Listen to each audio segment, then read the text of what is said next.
Yeah, thank you for being on time. Ya, good morning Mbak Farah and Mbak Rani. Ya, tadi ada Mbak Nadia Lempar mungkin ya. Okay, now we'll directly to have a discussion ya in the socio-anthropolinguistics related with the meeting 11 ya. Saya akan share.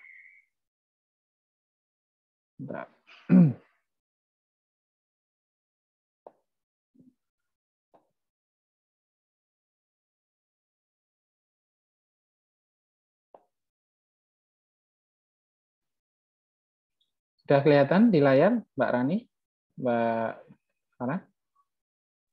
Have you seen this? Yeah. So our topic is about language and ideology. Yeah, variation in class, gender, ethnicity, and nationality. Language and ideology. Variation in class, gender, ethnicity, and nationality. Ya. Nah, for the introduction, Mbak Rani, Mbak Farah, ya. Here I have two pictures. Ada yang tahu kedua orang ini namanya siapa?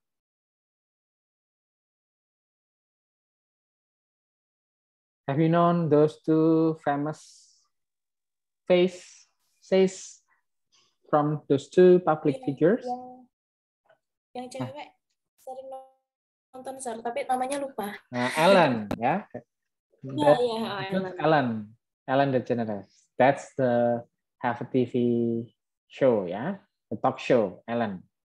Then the other one, ini kemarin di Super Bowl yang finalnya American football itu tampil ya. Ini the legendary rapper Snoop Dogg. Ya, pernah dengar Snoop Dogg?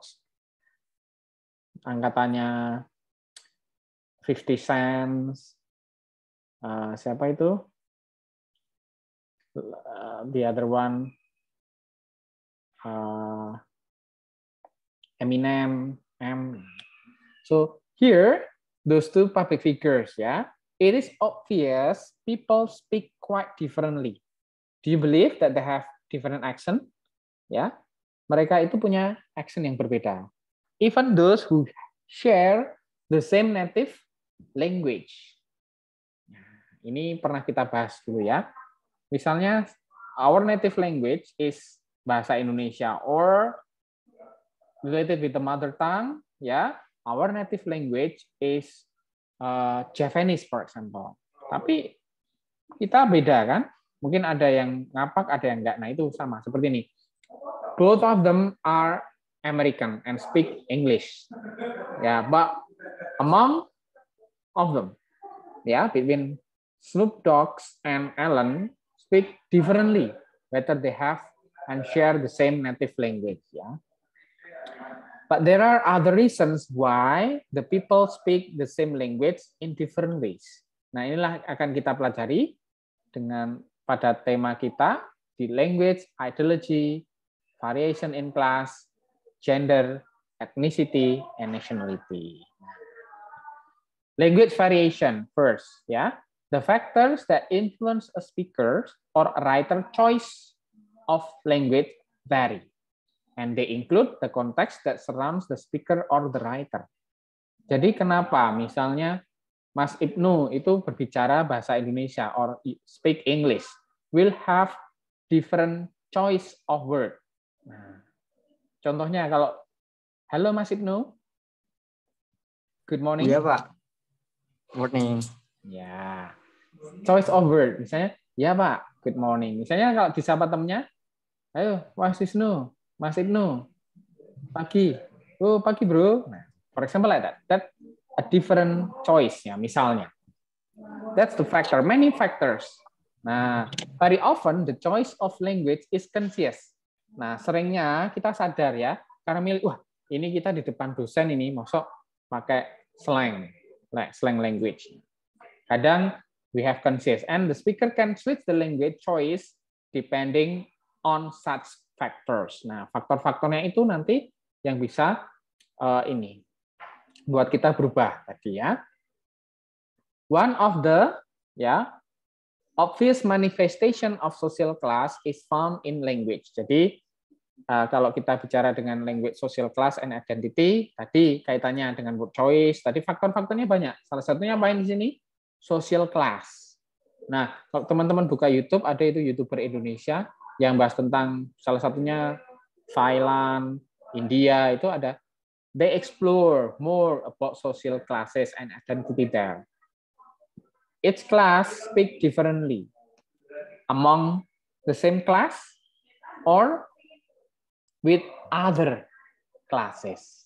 Itu. Social class, profession, ya, role in the academic, at home, misalnya. Kalau kita baca social factor kan ada power, ya, destination with the this one, ya, the start and the destination mean about the distance. Jaraknya. Misalnya Mbak Farida, with your parents, for example, will speak differently with me and my parents, ya, or with Mbak Farah and her parents, or Mbak Rani with her parents. Karena sama-sama beda orang tua, ya, dan anak, bedanya sama ya, sama-sama perbedaannya parents and children. Tapi mungkin dengan bahasa Indonesia di rumah tangga kalian masing-masing di rumah akan berbeda kedekatannya. And the other one, they have authoritative parenting, for example, will different with those who have authoritarian parenting. Kalau belajar tentang psikolinguistik ada authoritative, authoritarian, ya, itu mana orang tua yang strict, yang based on the rule, mana yang membebaskan, mana yang tengah-tengah. Nah, that will influence our word choice.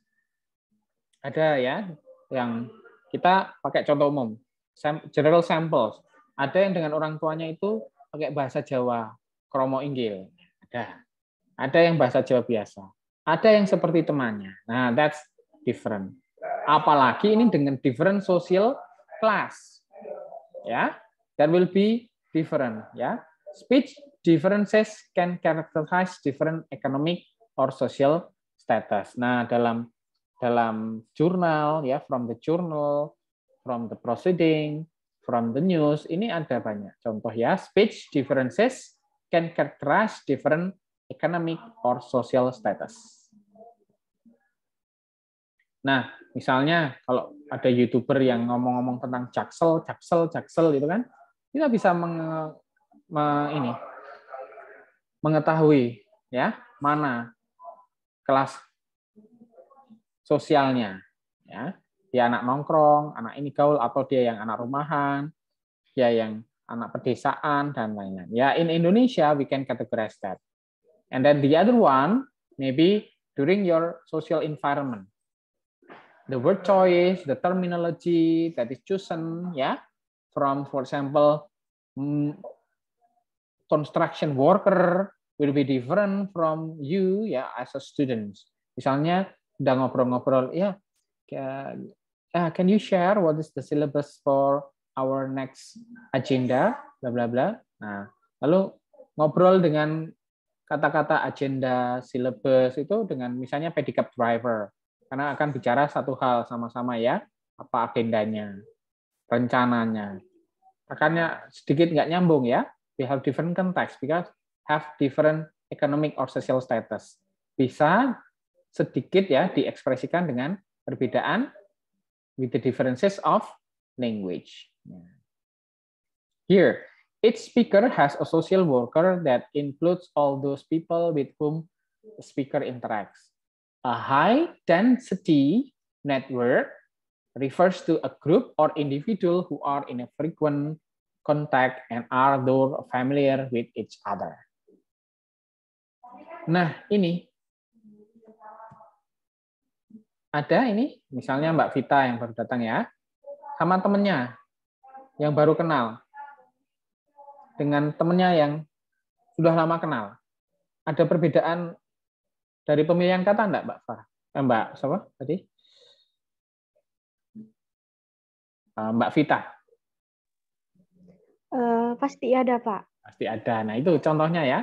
Mungkin lah you are hesitate to say this one. Ada rasa sungkannya ya. Misalnya ada rasa sungkannya. Misalnya dia berbuat lucu ya cuma mungkin senyum-senyumnya dikit. Tapi kalau temennya sendiri yang berbuat konyol, mungkin nggak cuma senyum ya, sambil hahaha sampai ya with a high tone, tinggi nadanya sampai sekian.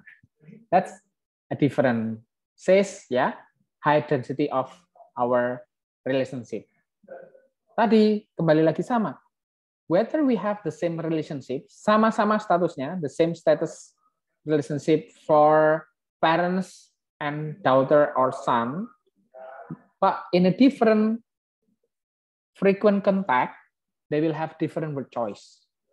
Itu pasti mempengaruhi ya. Mungkin ayahnya itu setiap hari kerja, ketemu tuh cuma ya nggak cuma weekend ya, mungkin satu semester sekali. Mungkin pemilihan katanya berbeda nanti. Satunya tadi autoritatif, satunya authoritarian, satunya bebas seperti temannya, membebaskan. Ini yang satu controlling ya, sedikit dimarahi dari kecil sudah a lot of humiliation ya in the family. Ya mungkin ya physical or verbal humiliations ya in the context of family, kan ada ayah yang atau orang tua yang sering memarahi. Nah, itu mungkin they will sharpen and create a different language choice. Nah, ini dalam sosioantropologi itu important. Language, social class, and identity. Nah, di mana jarak sosial akan mempengaruhi. Oke, maybe Taze in Indonesia ya will experience and so maybe on traffic light there is a motorcycle that have a different sounds ya. Then when one motorcycle have high of this one ya, high tone from brum brum brum gitu with the other one, maybe the other one will be angry ya, Taze and others. But if it's different after looking at the person who do like that, oh, he is our close friend. Nah, they will not angry but they will loving. Karena that's also greeting, itu salam. Nah, kayak misalnya Mas Ibnu itu di jalan ya, dibeleri orang nggak kenal kan pasti mungkin marah, ya kan? Tapi ternyata itu yang leri temennya Mbak Farida ya naik motor misalnya. Oh, itu adalah sapaan, paham? Ya, jadi kadang gini, secara teori itu secara formal bisa berubah nanti dalam kontekstual. Nah, contohnya in Eastern of Java atau dalam ini akademik ya, misalnya cok, jangan cok gitu misalnya. Itu kan untuk umpatan, swearing ya kan? Tapi ternyata antara teman itu untuk keakraban. Nah, anak-anak bahasa, anak linguistik, apalagi yang sudah masuk ke kelas antropo-sosiolinguistik, you must know and differentiate between that. Jadi jangan gampang marah, misalnya ada seperti itu, karena berarti kalau seperti itu kita dianggap dekat, karena dia sudah kenal. Nah, kalau orang masih jaim, itu berarti dia have a long distance ya for the relationship. Kecuali memang kalau nggak kenal, tiba-tiba bilang, ya harus merasa ya, jangan dia sapaan itu, enggak, dia itu marah. We need to know the context.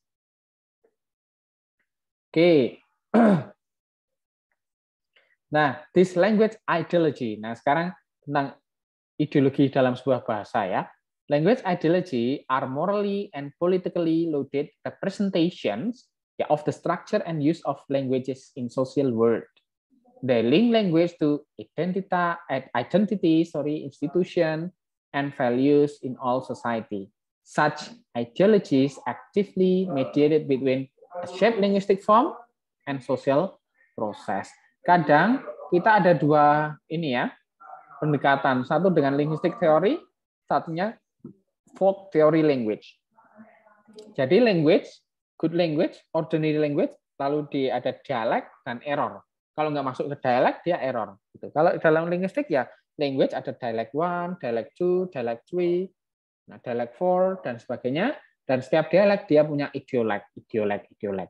Nah, setiap orang kan punya logat berbeda, itulah idiolek. Kalau dialek kan umum daerah ya, misalnya Liverpool dialect, Dan with London dialect. Nah, orang-orang London pun sama-sama dialek London, dia punya ideolog yang berbeda-beda. Nah, itulah tingkatannya.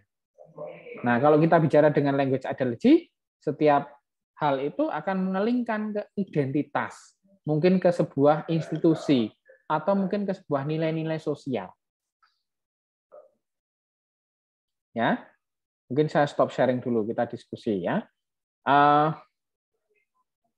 Have you ever felt in one situation that this is not your environment? Nah, mungkin di kalangan saya dan teman-teman seusia saya mungkin mengalami itu. Nah, I will do sharing. Saat saya mungkin dengan Pak Daniel, ada Pak Dangin, ya nongkrong mengerjakan sesuatu, di situ ada rombongan yang sedikit-sedikit bilang anjay, bilang misalnya dengan kata-kata kasar. Nah, saya dan teman-teman seperti bukan di dunianya. Nah, seperti itu pernah merasakan. Nah, itu adalah identity. Mungkin di lingkungan tertentu ada dialect, itu dialect yang dibaca, word choice-nya siapa dan seperti itu. Mungkin di suatu tempat saat kumpul misalnya menghadiri sebuah teater di Solo, lalu bertemu dengan para pemerannya menggunakan bahasa Jawa yang halus dan sebagainya, itu beda juga dengan my environment. Itu identity, ya, the identity of that social group. Ada di situ disebut teorinya institution, ya, value. Nah, itu. Jadi language ideology, ada ideologi-ideologi bahasa dalam sebuah lingkup-lingkup sosial tertentu. Dan di situ mencerminkan misalnya sebuah umpatan itu bukan sebuah umpatan, itu hanya sebuah ekspresi yang normal di kalangan mereka. Tapi saat ada di other context, the other person who live outside of this context will feel that is strange, that is weird. Nah, seperti itu. Mungkin ada yang setiap berangkat itu mencium tangan, ya, kiss the hand of your parents. Mungkin ada konteks yang lain yang tidak, dan itu menganggap kok aneh seperti itu ya, just say hello. Ada yang pergi tanpa bilang apapun. That's in the family, that's language ideology. With saying misalnya ada yang dilatih ya setiap pergi menyampaikan salam seperti itu. Assalamualaikum, waalaikumsalam.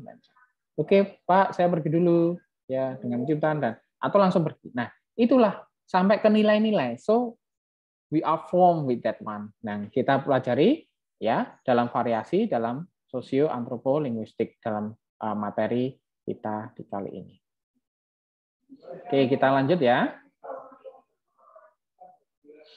Nah, di sini here we are learn that no variety is superior over another variety and develop an increased tolerance for all varieties of English. Jadi perlu teman pahami ya, di awal itu kita we learn about prescriptivism and descriptivism itu kalau dalam introduction to linguistics. Prescriptivism itu melihat sesuatu berdasarkan konteks. Berdasarkan rule, ya aturan. Jadi kalau ini. Kebalikannya, descriptivism itu melihat sesuatu berdasarkan konteks. Jadi kita, kalau saya ulangi sekali lagi, semoga nggak bosan ya. If we are in a language learner, language teacher, we must have a concept, we must have an ideology, we must have a rule, we must follow this one. But we also see context. Jadi misalnya ada sebuah ucapan seperti ini, receive pronunciation-nya ini, tetapi ada dialek yang tidak bilang seperti itu.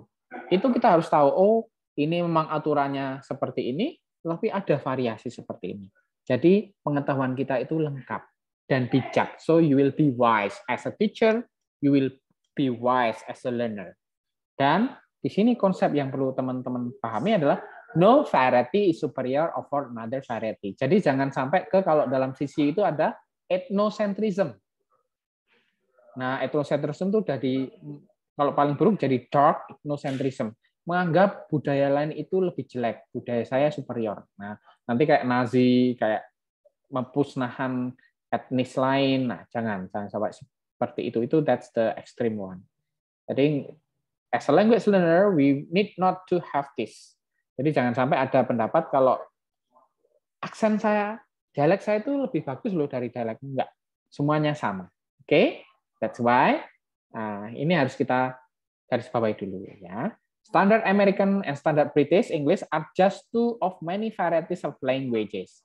Many of the varieties of English so-called Englishes. Jadi kita harus tahu, oh ternyata di luar British and American they have Englishes ya, can be found in countries across the world as well as within each country where it is widely spoken. Nah, makanya ada Australian English ya, orang-orang Aussie itu mungkin kalau di Prawiro Taman itu banyak, di Bali ya, they will speak differently. Jadi kalau orang British yang kita tahu bahasa ya, pasti yang academic one nggak akan ada rasa I'm superior than others, no. Mereka ke second or foreign language learner pun akan baik. Tapi kalau orang yang nggak ada, there is no basic understanding related with this tolerance, ya, they will treat other bad. You are worse, mine are better. Nah, seperti itu. Nah, itu ya tentang variety. Jadi standar variasi itu banyak, tetapi kita tidak boleh mempunyai ethnocentrism yang berlebih. Nah, kemudian ada sociolinguistic change ya, Labov. Ini jurnalnya Labov ini. Pernah saya sampaikan beberapa kali ya di sociolinguistic itu dalam sebuah penelitiannya yang terkenal ya, from his research, the social stratification of R in New York City department store.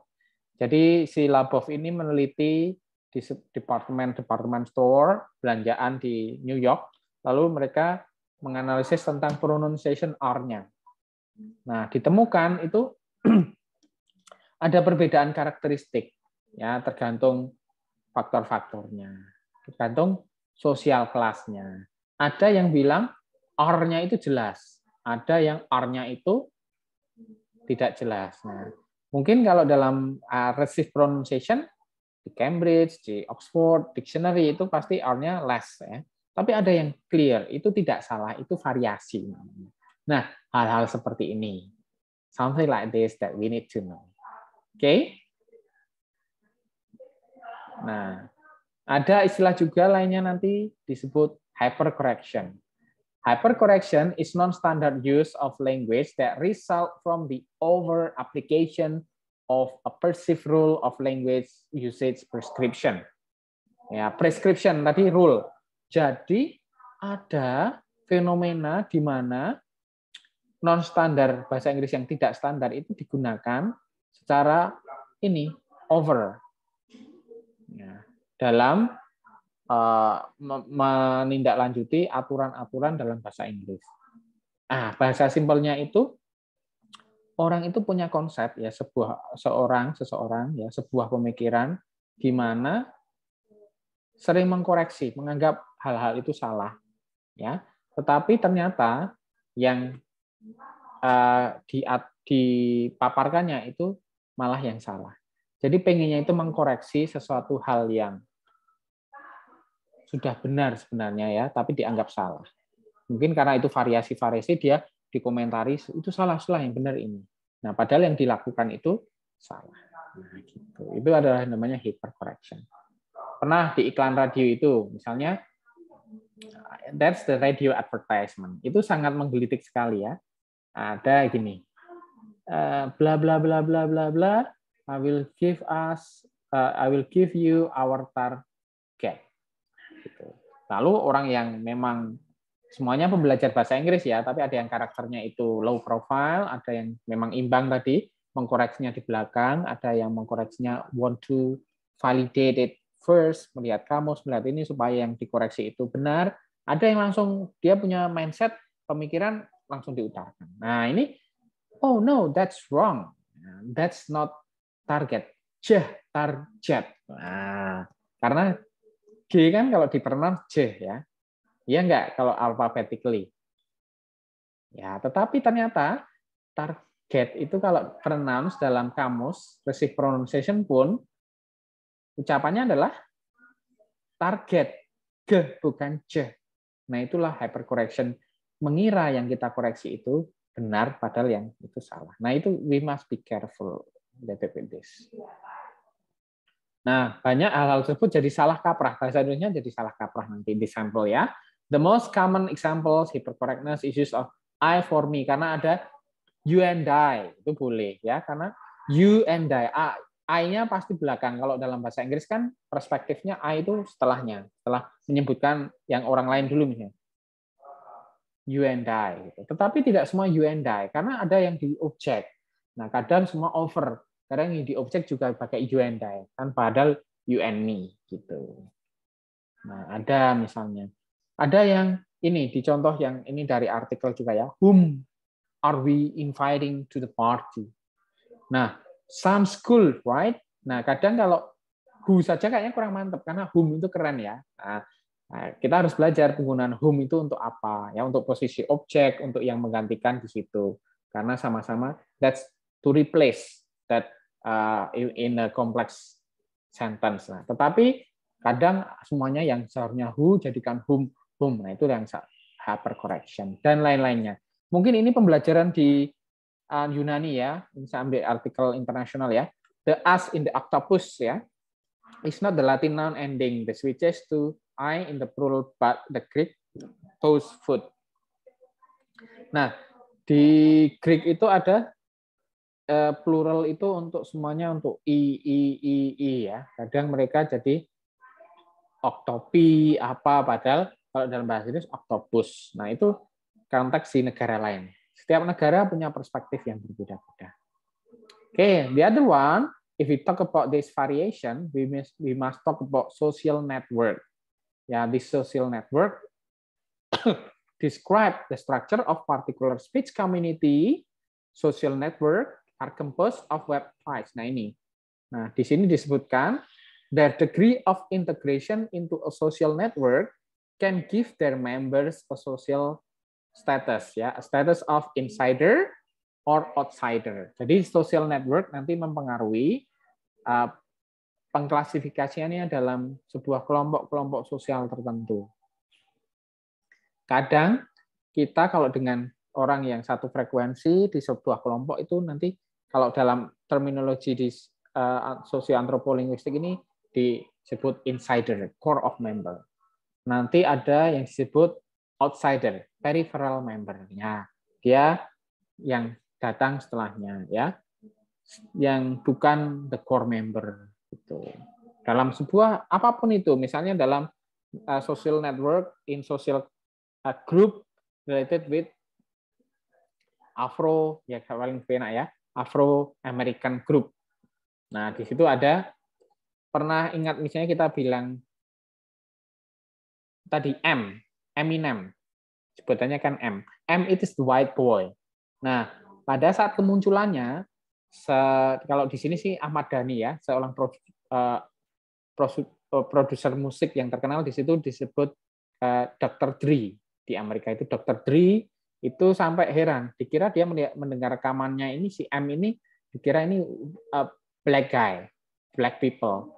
Tapi setelah melihat langsung bertemu shock. White. Nah, itulah disebut peripheral member. Karena mereka ya belongs to their entity, their dialect, ya, till their sociolect, semua ya kan using black English slang dan sebagainya. Nah, itu. Jadi social network can be form of the insider and outsider. Nah, lalu kalau kita bicara tentang gender. Nah, dalam tema ini kan tadi ada tentang gender. Gender theory ini dibagi menjadi 4 ya, the difference model, the dominance model, the deficit model, the diversity model ya. Kalau yang di difference model itu menganggap ya men and woman simply differ. Enggak ya, simply itu ya cuma mereka itu beda. Enggak ada itu neither is superior, it's just the style of speech adopted by female and female. Nah, ini yang netral ya, the difference model. And the other one said the dominance model. Ya, the dominance model in contrast to the difference model, ya. A linguist of this view would argue that the language of man is more dominant in the society. Nah, ini yang dominance model itu language of man hold more power than woman. Nah, kalau yang satunya the deficit model. Nah, ini deficit model argue that woman's language is lacking in some form. Ya, makanya women cannot do certain thing that men can because lack of something. Nah, ini nanti more emotional than intelligent, misalnya seperti pandangan ke wanita. Kalau tadi dominance itu menekankan ke kehebatannya from the male, dan deficit itu lebih menyoroti ke kekurangannya yang female. Yang itu ya perbedaannya. Then the fourth is diversity model. Nah, suggest sex and gender are different things. Nah, ini membedakan about sex and gender. That's why linguists who support this model would also argue that one biological sex has no influence on language. Jadi semua sama. Cuma kita bedakan sex and gender ya. Instead, it's society and socializations that affect our language. Inilah our society and socialization. Tergantung kita kemana, kita sosialisasi kemana. Nah, incompletely equal society between men and women. Nah, inilah gender theory. Teman-teman bisa mencermati ada banyak expert linguis yang menganut keempat teori ini. Jadi, tergantung nanti ke which approach that we want to use. The difference model or diversity model. Kalau difference model ada banyak jurnal ya yang tentang membahas kalau perempuan dan laki-laki itu ya simply different, tapi dia tidak menekankan kok ini lebih dominan, ini enggak. Cuma bedanya di mana. Contohnya ada artikel yang ini, ya. Kenapa pilot or driver, why those merely dominated by male? Nah, kenapa kok pilot, sopir, dan sebagainya itu didominasi oleh laki-laki? Nah, dalam penelitian secara psikolinguistik ada ini ya, in broca aphasia dan in our brain itu ada bagian-bagian tertentu yang membedakan antara perempuan dan laki-laki setelah ada proses di otaknya itu.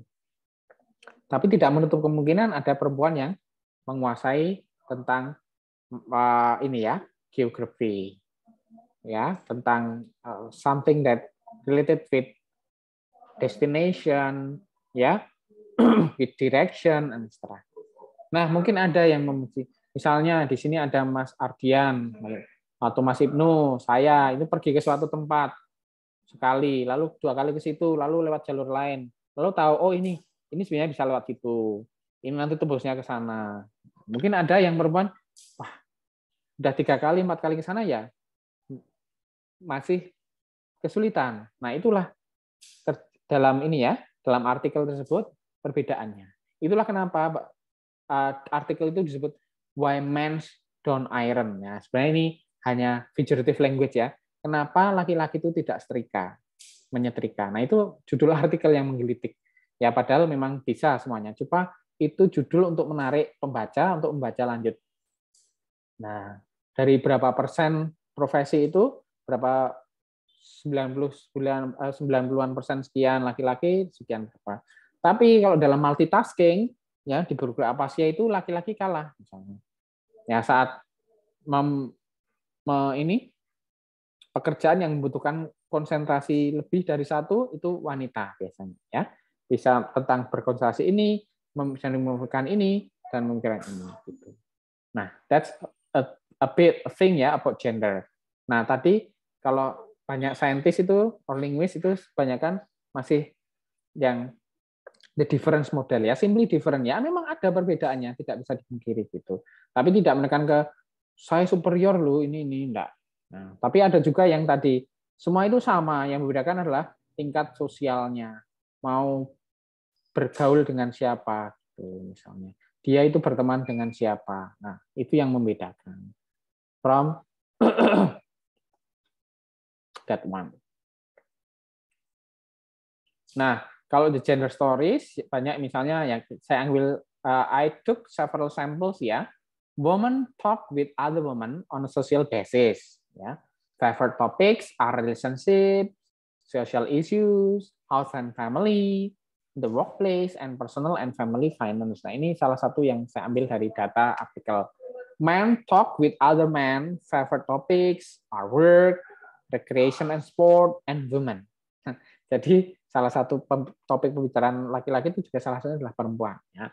Men tend to control conversation. Furthermore, their talk is usually blunt, ya, straight and colloquial in style. Nah, then women are usually better conversationalists, raising the full level of discourse by striving for more harmonious relations with their face-to-face interaction. Jadi itu salah satu yang diambil ya, salah satu di gender. Nah, yang terakhir itu tentang race and ethnicity. Nah, tadi kita tidak perlu banyak, ini terjadi sudah kita bahas beberapa ya tentang AAI ya, African American English ya in the US. Itu bisa jadi sampel yang bagus untuk teman-teman untuk belajar race and ethnicity ya di situ. Ini salah satu skrip yang diambil ya di language race and ethnicity ya tentang interviewer white people sama Larry. Larry itu Nika ya. Nggak boleh ngomong gini ke orangnya langsung ya, karena mereka akan tersinggung ya. The AAI ya, the African American English. Karena kata-kata Nika itu mereka nggak tersinggung kalau yang mengucapkan sesama orang kulit berwarna ya. Maksudnya kadang ya orang India, orang Arab, orang ini bilang gitu, they do not get offended. Tapi mungkin kalau yang white man, white woman ya, will say like this, they will get offended. Seperti itu. Nah, di sini ada perbedaan nanti bisa dianalisis, linknya bisa saya share di e-learning website. Nah, so there we can see about